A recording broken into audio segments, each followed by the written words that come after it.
নমস্কার। বিক্রমভিলা রহস্যের সিজন 3 এর পরবর্তী অংশ আজকে শোনাব। রাত প্রায় 10টা। চারদিক নিস্তব্ধ।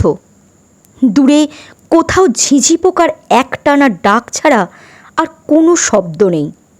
শ্রেয়া তার ঘরে বসে বই পড়ছে। নিচতলায় প্রতিমা দেবী মিষ্টিকে নিয়ে শুয়ে আছেন। আর নিজেদের ঘরে বসে স্নিগ্ধা যেন পাগলের মতো ছটফট করছে। তার চোখে এক ফোঁটাও ঘুম নেই। তন্ময় ঘরে নেই। সে বেঁচে আছে না সত্যি মারা গেছে সেটাও সে জানে না। এই অবস্থায় সে কিভাবে শান্ত হয়ে শুয়ে থাকবে? হঠাৎ যেন একটা সিদ্ধান্ত নিয়ে ফেলল সে ছুরিটা নিয়ে কোমরে গুঁজে নিল। তারপর টর্চ আর মোবাইলটা হাতে নিয়ে ধীরে ধীরে ঘর থেকে বেরিয়ে এলো। নিঃশব্দে সিঁড়ি দিয়ে নেমে চলে এলো নিচে। সিঁড়ি ঘরের দরজার কাছে পৌঁছতেই কুকুরটা বেরিয়ে এলো। ধীর পায়ে হেঁটে এসে স্নিগ্ধার পায়ের কাছে মুখ ঘষতে লাগলো। কুই কুই করে ডেকে উঠল, যেন সেও বুঝতে পারছে কিছু একটা ভয়ানক ঘটছে। স্নিগ্ধার বুকটা হু হু করে উঠল। সে নিচু হয়ে কুকুরটাকে জড়িয়ে ধরে হঠাৎ কেঁদে ফেলল। ঠিক তখনই প্রতিমা দেবী নিজের ঘর থেকে বেরিয়ে এসে সামনে দাঁড়ালেন। স্নিগ্ধা তাড়াতাড়ি চোখ মুছল, কিন্তু তার দিকে তাকাতে পারল না। প্রতিমা দেবী ধীরে ধীরে বললেন, কিছু তো হয়েছে মা, যা আমাকে বলতে চাইছো না। বললে মনটা একটু হালকা হতো। এই কথা শুনে স্নিগ্ধা আর নিজেকে সামলাতে পারল না। সে উঠে দাঁড়িয়ে প্রতিমা দেবীকে জড়িয়ে ধরে কেঁদে ফেলল, কিন্তু তবু কিছু বলল না। সে জানে সব সত্যি বলে দিলে প্রতিমা দেবীরও বিপদ হতে পারে। কিছুক্ষণ পর নিজেকে সামলে নিয়ে সে কাঁপা গলায় বলল, বাবা আর হরি কাকা অসুস্থ, তাই মনটা খুব খারাপ লাগছে। তারপর দ্রুত বলল, মাসিমা আপনি মিষ্টির কাছে যান আর একটু সতর্ক থাকবেন। প্রতিমা দেবী অবাক হয়ে তার দিকে তাকিয়ে রইলেন। এরপর স্নিগ্ধা বারান্দার দিকে এগিয়ে গেল। কুকুরটাও পিছন পিছন চলল। প্রতিমা দেবী বললেন, এত রাতে কোথায় যাচ্ছ মা? হাসপাতালে? স্নিগ্ধা তার প্রশ্নের উত্তর দিল না, শুধু বলল, আপনি শুয়ে পড়ুন। বারান্দায় গিয়ে সে নিচু হয়ে কুকুরটার মাথায় হাত বুলিয়ে বলল, তুই ভেতরে থাক। তারপর বারান্দার গেটটা টেনে দিয়ে দ্রুত বাইরে বেরিয়ে গেল। সে বাড়ি থেকে বেরিয়ে দ্রুত হাঁটতে হাঁটতে পৌঁছে গেল সুজনদের বাড়ির কাছে। বাড়িটার সামনে না গিয়ে সে আড়ালে দাঁড়ালো। সেখান থেকে বারান্দার দিকে নজর রাখতে লাগলো। চারপাশ ঘন অন্ধকারে ডুবে আছে। নিস্তব্ধ রাত, কোথাও কোনো শব্দ নেই। বেশিক্ষণ অপেক্ষা করতে হলো না। কিছুক্ষণ পরেই সে দেখল একজন মানুষ বারান্দা থেকে নামছে। লোকটার মাথা কোনো কাপড় বা গামছা দিয়ে ঢাকা। অন্ধকারে তার মুখ স্পষ্ট বোঝা যাচ্ছে না, তবে একটা জিনিস পরিষ্কার দেখা যাচ্ছে, অন্ধকারের মধ্যে ছোট্ট এক লাল আগুনের বিন্দু জ্বলছে। স্নিগ্ধা বুঝতে পারল লোকটার হাতে বিড়ি। লোকটা ধীরে ধীরে হাঁটছে, আর বিড়ির আগুনটা মাঝে মাঝে লাল হয়ে জ্বলে উঠছে। বিড়িটা দেখেই স্নিগ্ধার মনে পড়ে গেল সেই দিনের কথা। তন্ময় সেদিন দুপুরে জঙ্গলে গিয়েছিল, আর সেখানে একজন লোক জ্বলন্ত বিড়ি ফেলে হঠাৎ পালিয়ে গিয়েছিল। মুহূর্তের মধ্যেই স্নিগ্ধা নিশ্চিন্ত হয়ে গেল এই লোকটাই সেই মানুষ। তবে একটা বিষয় সে ঠিক বুঝতে পারল না, এটা কি সুজন? অন্ধকারে মুখ দেখা যাচ্ছে না, কিন্তু গরমটা অনেকটাই সুজনের মতোই মনে হচ্ছে। লোকটা বাড়ির সামনের রাস্তা দিয়ে নেমে সোজা পিছনের দিকে হাঁটা দিল। স্নিগ্ধা এক মুহূর্ত দেরি করল না। নিঃশব্দে সেও তার পিছন পিছন এগিয়ে গেল। দেখল লোকটা দ্রুত হেঁটে দূরে চলে যাচ্ছে। অন্ধকারের মধ্যে শুধু বিড়ির আগুনটাই জ্বলজ্বল করছে। কিছু দূর যাওয়ার পর সেটাও মিলিয়ে গেল। স্নিগ্ধা হতভম্ব হয়ে দাঁড়িয়ে রইল। এদিকে তো জঙ্গল নয়, তাহলে লোকটা কোথায় গেল? আর তাকে খুঁজে না পেয়ে স্নিগ্ধার মনে হঠাৎ ভেসে উঠল সেই ভয়ঙ্কর জায়গাটার কথা, জঙ্গলের ভেতরের কাদার চোরাবালি। ধীরে ধীরে পা বাড়ালো সে সেই দিকেই। কিছুক্ষণ পর চোরাবালির কাছে এসে একটি গাছের আড়ালে দাঁড়ালো। চারপাশে গাঢ় অন্ধকার, শুধু জঙ্গলের পাতার ফাঁকে ফাঁকে রাতের বাতাসের শোঁ শব্দ। স্নিগ্ধা ধীরে ধীরে মাটিতে বসে পড়ল, স্থির দৃষ্টিতে তাকিয়ে রইল সেই কাদার দিকে। মনে পড়ে যাচ্ছে তন্ময় সেই অসহায়ের মুখ, কাদার ভেতর ধীরে ধীরে ডুবে যেতে থাকা মুখটা, সেই আতঙ্কে ভরা চোখ। বুকের ভেতরটা হু হু করে উঠল। সে নিঃশব্দে কাঁদতে লাগলো। মাঝে মাঝেই চোখ তুলে তাকাচ্ছে কিছুটা দূরের দিকে, খালের পাড়ে সেই জায়গাটার দিকে যেখানে দুপুরবেলা সে তান্ত্রিক ক্রিয়া করার চিহ্ন পেয়েছিল। হঠাৎ তার চোখে পড়ল কিছু একটা, ঘন ডালপালার ফাঁক দিয়ে ক্ষীণ একটা আলো জ্বলেই যাচ্ছে ঠিক সেই জায়গাটাতেই। মনে হলো কেউ যেন টর্চ জ্বালিয়ে সেখানে কিছু একটা করছে। স্নিগ্ধার বুক ধক করে উঠল। এক মুহূর্ত দেরি না করে সে ধীরে ধীরে সেখান থেকে দূরে সরে এসে পাশের একটা মোটা গাছের আড়ালে লুকিয়ে পড়ল। অন্ধকারে নিঃশ্বাস আটকে রেখে সে সতর্ক দৃষ্টিতে তাকিয়ে রইল সেই আলোর দিকে। কিছুক্ষণ পর সে স্পষ্ট বুঝতে পারল সেখানে দুজন মানুষ রয়েছে। একজন একটা ব্যাগ থেকে ছাইয়ের মতো কিছু বের করে মাটির ওপর অদ্ভুত সব চিহ্ন আঁকছে। লোকটার মুখ কাপড়ে ঢাকা। লোকটাকে দেখেই স্নিগ্ধার বুকের ভেতরটা ধক করে উঠল। এই তো সেই লোক যাকে একটু আগেই সে সুজনদের বাড়ি থেকে বেরোতে দেখেছিল, বিড়ি খেতে খেতে। অন্ধকারে মুখ স্পষ্ট বোঝা যাচ্ছে না, কিন্তু গরমটা দেখে তার মনে হলো এ যেন সুজনই। লোকটা ব্যাগ থেকে আরও কিছু জিনিস বের করলো, তারপর মাটির ওপর ছোট্ট আগুন জ্বালালো। আগুনের লালচে আলোয় চারপাশটা অদ্ভুতভাবে ঝলসে উঠল। আর যে লোকটা মাটিতে বসে আছে সে কালো পোশাক পরা। কিছুক্ষণ পর সে মাথাটা একটু পিছনের দিকে ঘোরাতেই স্নিগ্ধার চোখে পড়ল তার লম্বা জটা চুল কাঁধ ছুঁয়ে নেমে এসেছে। সেই জটা চুলটা যেন কোথাও দেখা, চেনা চেনা মনে হলো স্নিগ্ধার। তবু লোকটার মুখ কাপড়ে ঢাকা, তাই ঠিক কে তা বুঝতে পারল না। সে মুখ আবার সামনে ফিরিয়ে চোখ বন্ধ করে বসে আছে। তারপর হঠাৎই গম্ভীর কর্কশ গলায় অদ্ভুত মন্ত্র পড়তে শুরু করলো। তার গলার শব্দে চারপাশের নিস্তব্ধতা যেন আরও ভারী হয়ে উঠল।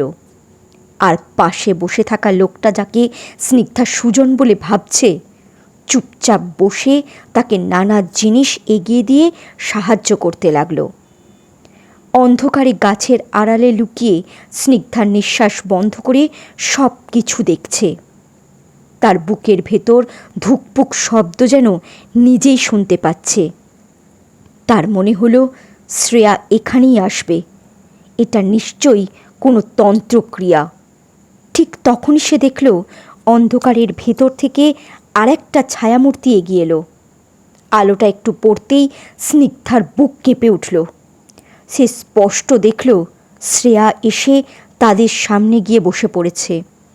স্নিগ্ধার হঠাৎ মনে হলো তার পিছন থেকে যেন কিছু একটা নড়ল। সে দ্রুত ঘুরে তাকালো। অন্ধকারে একটু দূরে একটা ঝোপের পাশে যেন কেউ দাঁড়িয়ে আছে, ছায়ার মতো স্থির একটা অবয়ব। স্নিগ্ধার মনে সন্দেহ জাগল, এ কি তরুণ? কিন্তু সে ভান করল যেন কিছুই দেখেনি। ধীরে ধীরে সেখান থেকে সরে যেতে লাগলো, কারণ সে জানে এখন যদি সে দৌড়ে লোকটার দিকে যায় তবে পায়ের শব্দে তন্ত্রক্রিয়া করা লোকগুলো সতর্ক হয়ে যাবে। আর যদি না দেখার ভান করে চলে যায় তাহলে ঝোপের আড়ালে লুকিয়ে থাকা লোকটাও হয়তো দৌড়বে না, তখন তাকে সহজেই ধরা যাবে। এই ভেবে স্নিগ্ধা একটু ঘুরে এমনভাবে হাঁটতে লাগলো যেন অন্য দিকে যাচ্ছে, কিন্তু ধীরে ধীরে সেই ঝোপটার দিকেই এগোতে লাগলো। কাছে যেতেই হঠাৎ লোকটা নড়ে উঠল, তারপর আচমকা ঘুরে দৌড় দিল। স্নিগ্ধা এক মুহূর্ত দেরি করল না, সে পায়ের চটি খুলে জোরে ছুঁড়ে মারল লোকটার দিকে। চটিটা গিয়ে সজোরে লোকটার পিঠে লাগলো। আচমকা আঘাতে লোকটা হুমড়িকে মাটিতে পড়ে গেল। স্নিগ্ধার সঙ্গে সঙ্গে কোমর থেকে ছুরিটা বের করে দৌড়ে গেল তার দিকে। তারপর টর্চ জ্বালিয়ে আলো ফেলতেই সে চমকে উঠল। সুজন! মুহূর্তের মধ্যে স্নিগ্ধার মাথা যেন ঝাপসা হয়ে গেল। সে তো একটু আগেই দেখল খালের পাড়ে তান্ত্রিক ক্রিয়া চলছে, সেখানে সুজন। তাহলে এখানে এখানে কি করে সে আসতে পারল? তবে কি সে আমাকে দেখে চুপি চুপি দ্রুত সরে এসে এখানে লুকিয়ে পড়েছে? কিন্তু সেটা কিভাবে সম্ভব? এত অল্প সময়ে সামনে থেকে পিছনে এসে পৌঁছনো, এটা তো প্রায় অসম্ভব। সুজন আতঙ্কিত চোখে স্নিগ্ধার দিকে তাকিয়ে উঠতে চেষ্টা করল। স্নিগ্ধার ছুরিটা আরও শক্ত করে ধরে তার দিকে তাক করে তীব্র গলায় বলল, একদম নড়বে না। সব দেখেছি আমি। ওখানে কি হচ্ছে? শ্রেয়া কেন ওদের সঙ্গে বসে আছে? বলুন। সুজন ভয়ে কুঁকড়ে গিয়ে ফিসফিস করে বলল, আমি আমি কিছু করিনি বৌদি, বিশ্বাস করো। স্নিগ্ধার চোখে রাগ আর উত্তেজনার আগুন জ্বলছে। সে ফিসফিস করে বলল, আপনাদের স্বামী স্ত্রীর শয়তানি আমি ধরে ফেলেছি। কেন আমাদের সঙ্গে এমন করছেন? তন্ময়কে কোথায় রেখেছেন? সুজন মরিয়া হয়ে আবার উঠে বসার চেষ্টা করতেই স্নিগ্ধায় ঘৃণায় তাকে সজোরে একটা লাথি মারল। সুজন আবার মাটিতে ছিটকে পড়ল। এবার তার গলায় কান্নার সুর। বৌদি, আমি সত্যি কিছু করিনি। স্নিগ্ধা এবার আরও কঠোর হয়ে উঠল। তার চোখ দুটো জ্বলছে রাগে আর সন্দেহে। একদম মিথ্যে বলবে না। সেদিন রাতে তন্ময় আর কিঙ্কর আপনাকে দেখে আপনাকে ধরার জন্য আপনার পিছনে ছুটেছিল। তখন আপনি পালিয়ে গিয়েছিলেন। তখনই হয়তো আপনার নস্যির কৌটো আর এক পায়ের জুতো খুলে পড়ে গিয়েছিল জঙ্গলে। পরদিন দুপুরে আবার সেই জুতোটা খুঁজতে এসে তন্ময়কে দেখে জ্বলন্ত বিড়িটা ফেলে দিয়ে পালিয়ে গিয়েছিলেন। জঙ্গলে যেরকম দোমড়ানো নস্যির কৌটো তন্ময় দেখেছিল, ঠিক সেই রকম কৌটো থেকেই আপনাকে তন্ময় মন্দিরের কাছে নস্যি নিতে দেখেছে। আজ দুপুরেও আমার পিছু নিয়ে জঙ্গলে এসেছিলেন আমি কি করি তা দেখার জন্য। পরে আমি আপনাকে দেখে ফেলায় আপনি আবার পালিয়ে গিয়েছিলেন। স্নিগ্ধা এবার হাত তুলে দূরে তন্ত্রক্রিয়া চলা জায়গাটার দিকে ইশারা করল। তার গলায় যেন জমে থাকা রাগ বিস্ফারিত হয়ে বেরিয়ে এলো। আর একটু আগে তো আপনি ওইখানে ছিলেন। সব নিজের চোখে দেখেছি আমি।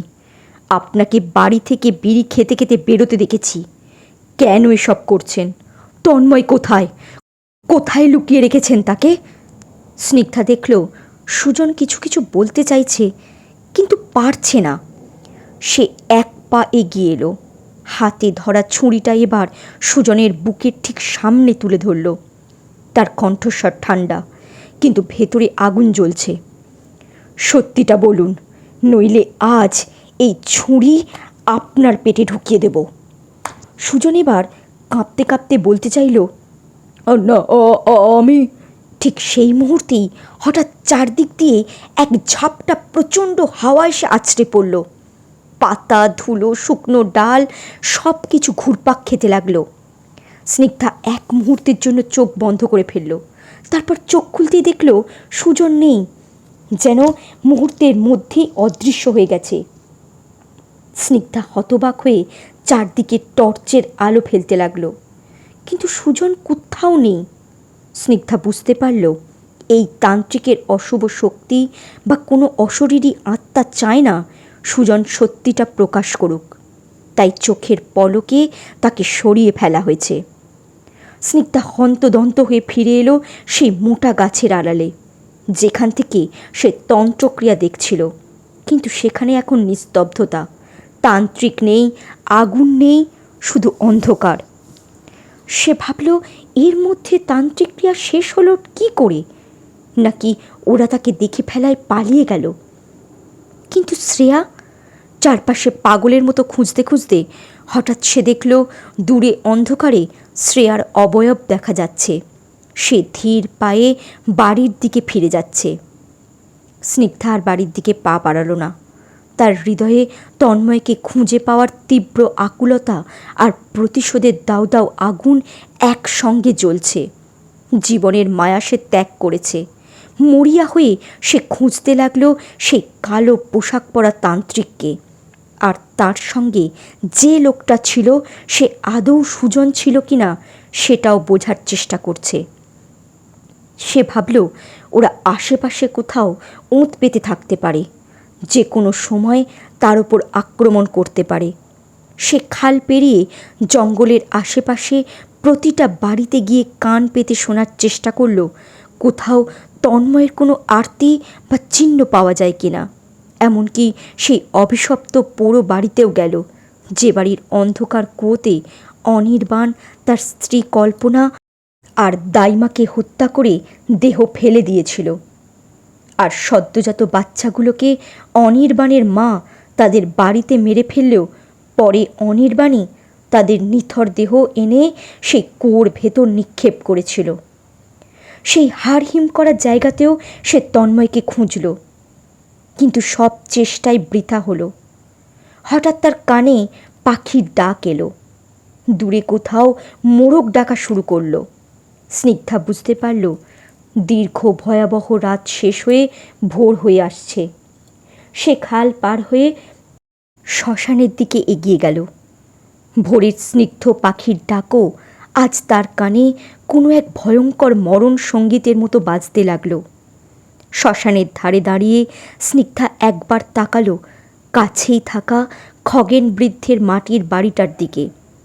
ভোরের আবছা অন্ধকারে সে দেখতে পেল খগেন ধীর পায়ে শ্মশানের দিকে এগিয়ে আসছে। এক মুহূর্তের জন্য তার বুক ধক করে উঠল। যদি খগেন তাকে দেখে ফেলে? খগেনের দৃষ্টি যেন তার দিকেই উঠল। স্নিগ্ধা আর এক মুহূর্ত দেরি করল না। তাড়াতাড়ি শ্মশানের ভেতর থেকে বেরিয়ে জঙ্গলের দিকে ঢুকে গেল।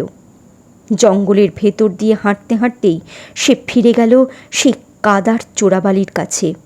সেই জায়গাটার সামনে দাঁড়িয়ে তার বুকের ভেতরটা মোচড় দিয়ে উঠল। এক মুহূর্তের জন্য মনে হলো এই কাদার ভেতরেই ডুবে যাই, হয়তো তন্ময়ের কাছেই পৌঁছে যাব। কিন্তু পরক্ষণই যেন মনের ভেতর থেকে একটা অদ্ভুত বিশ্বাস তাকে থামিয়ে দিল। না, তন্ময় বেঁচে আছে। চারপাশ ধীরে ধীরে পরিষ্কার হয়ে আসছে। ভোরের আলো জঙ্গলের ভেতর ঢুকতে শুরু করেছে।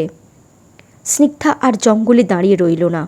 জঙ্গল থেকে বেরিয়ে সে বাড়ির দিকে না গিয়ে হাঁটতে শুরু করলো অন্যদিকে। সে একজনকে জিজ্ঞাসা করে পৌঁছল রমেনদের বাড়ির কাছে। এই সেই রমেন যার স্ত্রীর অস্বাভাবিক আত্মহত্যার ঘটনা এখনও গ্রামের মানুষের মনে এক ভয়ঙ্কর রহস্য হয়ে আছে। আর সেদিন রাতে কিঙ্করের আনা সেই তান্ত্রিক যে বিক্রমভিলার মন্দিরের ভেতর থেকে অদ্ভুতভাবে নিখোঁজ হয়েছিল, ভোরে তাকে পাওয়া গিয়েছিল রমেনের ডোবায়, মাথার নিচের দিকে কাদার ভেতর গেঁথে। উঠোনে এক অল্প বয়সী মহিলা ঝাঁট দিচ্ছে। স্নিগ্ধাকে দেখে সে থমকে দাঁড়ালো। আপনি কে? সে কৌতূহল আর বিস্ময়ের সুরে জিজ্ঞাসা করল। স্নিগ্ধা ক্লান্ত গলায় বলল, আমি বিক্রমভিলার তন্ময়ের স্ত্রী। মহিলার মুখে সঙ্গে সঙ্গে একরকম চমক ফুটে উঠল। ও, আসুন, ভেতরে আসুন। আমি রমেনের মেয়ে। আপনাকে খুব বিধ্বস্ত দেখাচ্ছে। কি হয়েছে? স্নিগ্ধা মাথা নাড়ল। না, কিছু না। রমেনবাবুকে একটু ডাকবেন? মহিলাটি অবাক হয়ে বলল, বাবা? বাবা তো জেলে আছে। স্নিগ্ধা কথাটা শুনে থমকে গেল। জেলে? মহিলাটি ধরা গলায় বলল, হ্যাঁ, যে তান্ত্রিকটা আমাদের ডোবায় উল্টো হয়ে কাদায় গেঁথে মারা গিয়েছিল, পুলিশ বলছে বাবা নাকি তাকে এভাবেই পুঁতে মেরেছে। সুজনের বাবা মিন্টু জেঠু নাকি নিজের চোখে দেখেছে রাতে ডোবার পাশ দিয়ে যাওয়ার সময় নাকি সে বাবাকে ওই কাজ করতে দেখেছিল। সেই কথাই মিন্টু জেঠু পুলিশকে বলেছে। তার গলাটা কেঁপে উঠল। কিন্তু আমার বাবা এমন কাজ করতেই পারে না, কখনোই না। তোমার বাবার সাথে ওই তান্ত্রিকের কি কোনো সম্পর্ক ছিল? না, বাবা বলেছিল কখনো দেখেইনি ওনাকে। স্নিগ্ধা একটু চুপ করে থেকে জিজ্ঞাসা করল, তোমার মায়ের আত্মহত্যার ব্যাপারটা? মহিলাটি নিঃশ্বাস ফেলে বলল, বাবা বলেছিল ওদের মধ্যে কোনো ঝগড়া হয়নি। তাছাড়া আমার মা এমন মানুষই নয় যে সামান্য কিছুতে ভেঙে পড়ে আত্মহত্যা করবে। আমরা কেউই বুঝতে পারিনি কিভাবে এমনটা হলো। তারপর একটু সামলে নিয়ে বলল, ভেতরে চলুন না, একটু বসবেন। স্নিগ্ধা মাথা নাড়ল। না, আমি আসি। এই বলেই সে ধীরে ধীরে বাড়ি থেকে বেরিয়ে এলো। ফিরতে ফিরতে তার মাথার ভেতর একের পর এক ঘটনা ঘুরপাক খেতে লাগলো। সেই সদ্যজাত বাচ্চার রহস্যজনক উদয় হয়ে যাওয়া, তারপর হঠাৎই সেই বাচ্চার কাটা মাথা আর দেহ তাদের বারান্দায় পাওয়া, রমেনের স্ত্রীর অস্বাভাবিক আত্মহত্যা, মন্দির থেকে সেই তান্ত্রিকের রহস্যময় নিখোঁজ হওয়া, পরে রমেনদের ডোবায় উল্টো হয়ে কাদায় গেঁথে তার মৃতদেহ উদ্ধার। সব কিছুই যেন আলাদা আলাদা ঘটনা নয়। স্নিগ্ধার মনে হলো সব কিছু যেন অদৃশ্য এক সুতোয় বাঁধা। কিন্তু সেই সুতোর শেষটা কোথায়? গভীর চিন্তায় ডুবে সে ধীরে ধীরে বাড়ির দিকে ফিরে এলো। বারান্দায় প্রতিমা দেবী বসে আছেন, পাশে কুকুরটা শুয়ে। স্নিগ্ধাকে ঢুকতে দেখেই কুকুরটা হঠাৎ ঘেউ ঘেউ করে উঠল। স্নিগ্ধা কোনো কথা না বলে সোজা ভেতরে ঢুকে গেল। প্রতিমা দেবী চুপচাপ তার দিকে তাকিয়ে রইলেন। স্নিগ্ধার মুখের অবস্থা দেখে তিনি বুঝতে পারলেন ভয়ানক কোনো বিপদ ঘটেছে, কিন্তু স্নিগ্ধা কিচ্ছু বলতে চাইছে না। তাই তিনি আর তাকে কোনো প্রশ্ন করলেন না। স্নিগ্ধা সোজা দোতলায় উঠে নিজেদের ঘরে ঢুকে খাটের ওপর শুয়ে পড়ল। কিছুক্ষণ চোখ বন্ধ করে পড়ল সে। তারপর ধীরে ধীরে নিজেকে সামলে নিল। মাথাটা ঠান্ডা রাখতেই হবে, এক্ষুনি ভেঙে পড়লে চলবে না। এই বাড়িতে আসার পর থেকে একের পর এক ঘটনা যেগুলো ঘটেছে সেগুলো মনে মনে সাজাতে লাগলো। একটার পর একটা ঘটনা যেন তার মাথার ভেতর জোড়া লাগতে শুরু করলো। কিছু কিছু বিষয় এবার যেন পরিষ্কার হয়ে উঠছে। হঠাৎই তার মনে পড়ল বিশুতান্ত্রিকের গুরুদেবের কথা। যদি তিনি এসে থাকেন, তিনি ফোন ব্যবহার করেন না, তাই খবর নেওয়ার একমাত্র উপায় সরাসরি গিয়ে দেখা করা। স্নিগ্ধা আর দেরি করল না, সে তাড়াতাড়ি উঠে দাঁড়ালো। ঘর থেকে বেরিয়ে নিচে নেমে প্রতিমা দেবীকে বলল, আমার ফিরতে দেরি হবে মাসিমা। বলেই সে সোজা বাড়ির বাইরে চলে গেল। এদিকে অনেক বেলা হয়ে গেল, তবু কেকা কাজে এলো না। বাধ্য হয়ে প্রতিমা দেবীকে সব কাজ সামলাতে হলো। ঘরের কাজকর্ম, রান্নাবান্না সবই তিনি একা হাতে সেরে ফেললেন। বিকেল প্রায় 3টে নাগাদ ভুবনবাবু বাড়ি ফিরলেন। প্রতিমা দেবী উদ্বিগ্ন গলায় জিজ্ঞাসা করলেন, কেমন আছিস সুরেন্দা? ভুবনবাবু ক্লান্ত গলায় বললেন, ভালো নয়, এখনও জ্ঞান ফেরেনি। ডাক্তারবাবুরা অনেক রকম টেস্ট করেছেন, তেমন মারাত্মক কিছু ধরা পড়েনি ঠিকই, কিন্তু আরও কিছু পরীক্ষা করতে হবে বলেছেন।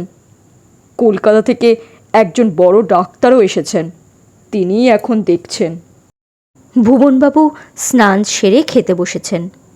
ঠিক তখনই স্নিগ্ধা ভেতরে ঢুকল। খাওয়ার ঘর থেকে ভুবনবাবুর গলার আওয়াজ পেয়ে সে তাড়াতাড়ি সেদিকে যাচ্ছে। কুকুরটা তাকে দেখে এগিয়ে এলো। স্নিগ্ধা আলতো করে তার মাথায় হাত বুলিয়ে ভেতরে ঢুকল। সে ধীর গলায় জিজ্ঞাসা করল, বাবা আর হরিকাকা কেমন আছেন কাকু? ভুবনবাবু কোনো উত্তর দিলেন না, চুপচাপ খেতে লাগলেন। স্নিগ্ধা আবার বলল, বলুন না, বাবা আর হরিকাকা কেমন আছে? হঠাৎ ভুবনবাবু যেন ফেটে পড়লেন। ওরা যেমনই থাকুক, তাতে তোমাদের কি এসে যায়? আমি ভাবতেও পারিনি এখানে এসে তোমরা এতটা বদলে যাবে। তন্ময় কি এমন জরুরি কাজে গেছে শুনি?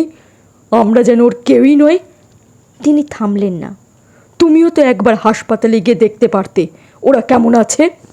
সেখানে কত লোকজন আছে, আমাদের পরিচিত মানুষ, পাড়ার লোক, সবাই খবর নিচ্ছে। কাঠের আড়তের ছেলেরা পর্যন্ত কাজ ফেলে সারা রাত হাসপাতালে ছিল, অথচ তুমি বা তন্ময় কেউই গেলে না, একবার খবরটুকুও নিলে না। তার গলা আরও ভারী হয়ে উঠল। আমরা সবাই মরে গেলে বোধ হয় তোমাদের সুবিধেই হবে। সেদিন অনির্বাণ যদি আমাদেরও মেরে ফেলতো তাহলে হয়তো ভালোই হতো, অন্তত এই যন্ত্রণা সহ্য করতে হতো না। প্রতিমা দেবী কিছু বলতে চাইছেন। ভুবনবাবু হাত তুলে বললেন, তুমি থামো।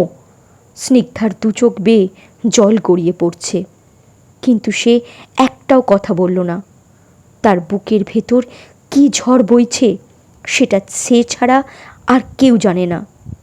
এক মুহূর্ত সেখানে দাঁড়ালো না সে, দ্রুত নিজের ঘরে গিয়ে খাটে শুয়ে পড়ল। বালিশে মুখ চেপে ফুঁপিয়ে ফুঁপিয়ে কাঁদতে লাগলো। ঠিক তখনই শ্রেয়া ঘরে ঢুকল।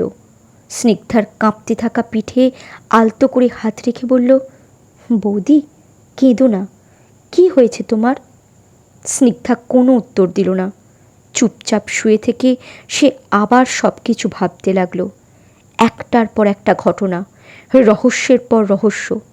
তারপর ধীরে ধীরে তার মন স্থির হয়ে এলো। সে জানে এখন তাকে অপেক্ষা করতে হবে অমাবস্যার রাতের জন্য। স্নিগ্ধার সারাদিনটা অদ্ভুত এক অস্থিরতার মধ্যে কাটল। আজ অমাবস্যার রাত। বিশুতান্ত্রিক যে জিনিসগুলো আনতে বলেছিলেন, স্নিগ্ধা বিকালের মধ্যেই বাজার থেকে সেগুলো জোগাড় করে এনে মন্দিরে রেখে দিয়েছে। কাজটা করতে গিয়েও তার বুকের ভেতরটা বারবার কেঁপে উঠছিল। আজ রাতেই হয়তো সত্যের মুখোমুখি হতে হবে। সব কিছু ঠিকঠাক রাখার পর সে বিশুতান্ত্রিককে ফোন করল। কাঁপা গলায় তাকে জানালো জঙ্গলের সেই কাদার চোরাবালির কথা, যেখানে তন্ময়কে সে গলার নিচ পর্যন্ত ডুবে থাকতে দেখেছিল। জানালো জঙ্গলের ভেতর দেখা সেই রহস্যময় তান্ত্রিক ক্রিয়ার কথাও। শেষে প্রায় অনুনয় সুরে বলল, আপনি যদি একটু তাড়াতাড়ি আসতে পারতেন। ওপাশ থেকে বিশুতান্ত্রিকের গম্ভীর স্থির গলা ভেসে এলো, আমি গভীর রাতেই আসব।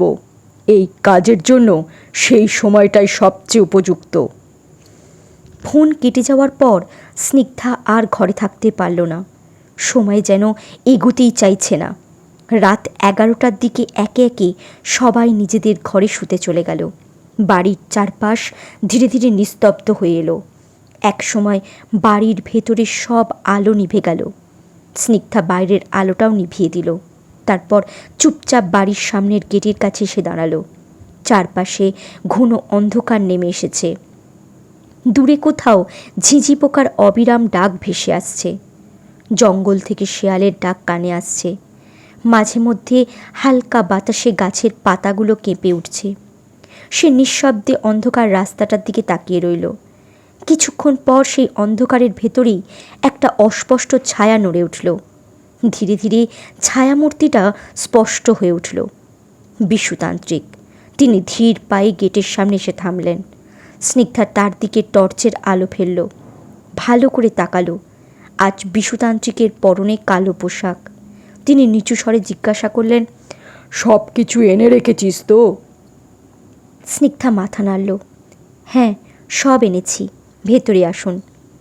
বিশুতান্ত্রিক গেটের ভেতরে ঢুকতেই থেমে গেলেন। তারপর কাঁধের ঝোলা থেকে এক মুঠো ছাই বের করলেন। ক্ষীণ স্বরে মন্ত্র পড়তে পড়তে তিনি সেই ছাই বাড়ির চারপাশে ছড়াতে লাগলেন।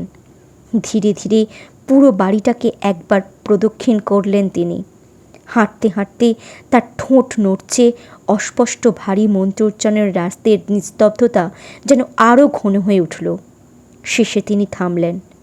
তার চোখ দুটো একবার অন্ধকার আকাশের দিকে উঠল, যেন কিছু অনুভব করার চেষ্টা করছেন। তারপর কোনো কথা না বলে ধীর পায়ে সোজা মন্দিরের দিকে এগিয়ে গেলেন। স্নিগ্ধাও তার পিছন পিছন গেল। মন্দিরের সামনে গিয়ে বিশুতান্ত্রিক প্রথমে শিবলিঙ্গ থাকা ঘরটিতে ঢুকলেন। স্নিগ্ধাও সাথে সাথে ঢুকল। বিশুতান্ত্রিক শিবলিঙ্গের সামনে বসে কিছুক্ষণ স্থির হয়ে তাকিয়ে রইলেন। তারপর আবার ঝোলা থেকে এক চিমটি ছাই বের করে নিচু স্বরে মন্ত্র উচ্চারণ করতে করতে শিবলিঙ্গের গায়ে ধীরে ধীরে ছিটিয়ে দিলেন। তারপর কালী মূর্তি থাকা ঘরটিতে ঢুকলেন। কিছুক্ষণ স্থির হয়ে চারপাশে তাকিয়ে রইলেন, যেন অদৃশ্য কিছু অনুভব করার চেষ্টা করছেন। তারপর স্নিগ্ধা যে জিনিসগুলো এনে রেখেছিল সেগুলো একে একে সামনে সাজিয়ে রাখলেন। একটা পিতলের থালার মধ্যে লাল সিঁদুর দিয়ে তিনি কয়েকটা অদ্ভুত চিহ্ন আঁকলেন।